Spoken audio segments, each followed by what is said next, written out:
My name is Fridah Ongili. I am wife to Babu Owino. Yesterday in the evening, he called me at around 11 p.m. and he told me that he is at the airport. He had just landed. He's being detained by the DCI and arrested. He told me he would try to call me again after that, which he hasn't been able to. His phone went off and it has been off ever since. From today in the morning, all I've been doing is searching for him. I started at the DCI headquarters. I was directed to go to the airport, to the police station. He was not there. Went to Muthaiga police station, Gigiri police station, Kilimani police station, Kileleshwa police station, Embakasi police station. Went back again to the airport, went back again to DCI headquarters. A lot of running around trying to find him.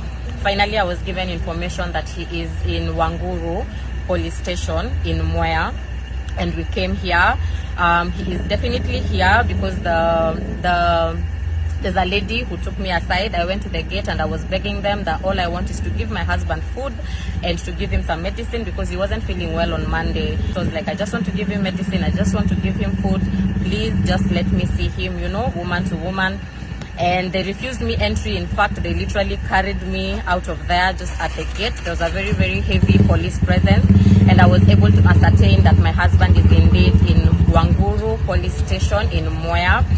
The only problem is we have information that he's likely to be transferred now that we know where he is. So I'm just praying to God that he is able to stay here, and that this is my plea to the Azimio team, to Raila Odinga. My husband has done nothing else but fight for the rights of Kenyans, and we're just asking Team Azimio, Raila Odinga, what you can do to just assist my husband to please be free. To the government, of course, you are the ones holding him illegally. There is absolutely nothing he has done, and all I just wanted as a wife is to give my husband food, to be able to eat, and just to check on him and to say that he is safe. And so I'm just asking for Kenyans or any like-minded people, anybody that can assist me, anybody that can assist me to please get my husband. Please know that he is safe. I will appreciate your help.